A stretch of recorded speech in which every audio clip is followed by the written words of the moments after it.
Hildegarda e Marietto Veneziano. Seleziona il tuo destino. Unisciti a noi. Unisciti al nostro canale Telegram. Buongiorno cari amici, benvenuti anche oggi alle live splash del vostro Marietto Veneziano. Oggi parleremo, da come avete visto il titolo, che amici e poi ti rubano la bici, no?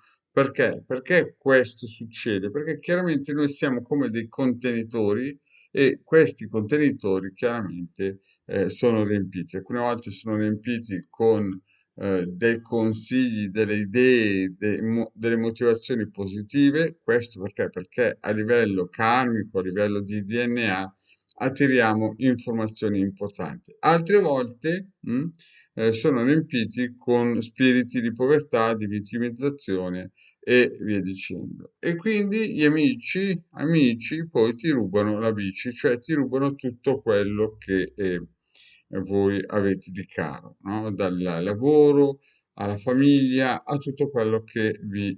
perché? Perché quando voi dormivate qualcuno è venuto e amici e poi ti rubano la bici.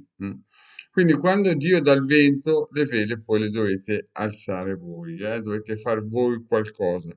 E in questo caso qua noi possiamo usare o la radionica, che è un modo più, tra virgolette, economico, pratico, chiaramente ha dei tempi dilatati lunghi, funziona sì anche se non ci credete, o la magia, l'alta magia, insomma, tutte quelle attrezzature, quegli strumenti che ci possono permettere di fermare quella frase amici e poi ti rubano la bici, perché noi fondamentalmente siamo dei scatolotti, nasciamo, ci mettono dentro tutte quelle idee, quei concetti, quei movimenti, quei meccanismi, quegli abiti mentali in cui noi poi dopo ci muoveremo per tutta la vita. Quindi c'è chi avrà l'abito mentale della New Age, l'abito mentale io sono amore, e poi va a destra e a sinistra.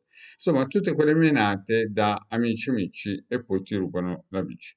Quindi se non vi volete far rubare la bici, bisogna incominciare a intervenire, ad allontanare gli spiriti di vittimizzazione, di povertà, insomma, cercare di riportare il campanile al centro del villaggio. E poi certamente cercare di ritrovare il proprio sé, il proprio io, il proprio creatore dentro di voi.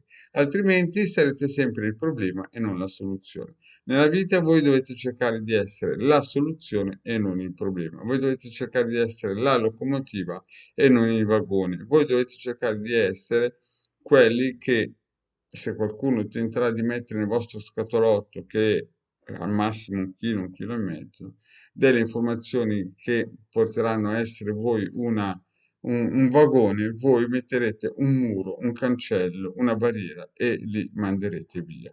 Ma questo non viene gratis, bisogna lavorare, bisogna ogni giorno alzarsi e ricordarsi che non dovete essere il problema, ma la soluzione. Quindi di riflesso poi nella vostra vita attirerete solamente soluzioni, non problemi. Ci sono persone invece che riescono sempre a tirare amici e poi ti rubano la bici. Quindi siete sempre con occhio vispo, con gli allarmi della casa accesi, insomma tutte quelle cose che fondamentalmente vi tengono in difesa e non in attacco. Quindi amici e poi ti rubano la bici deve finire, dovete mettere prima di voi il primo posto, voi dovete essere la soluzione, non il problema. Bene, cari amici, se volete potete scaricare questo circuito nel sito del capitano oppure nei migliori social e attivarlo. Andate a cercare la pillola dove ho spiegato e questo è un primo passo per diventare una locomotiva o per allontanare quegli amici che poi ti rubano la bici. Grazie cari amici e alla prossima, ciao.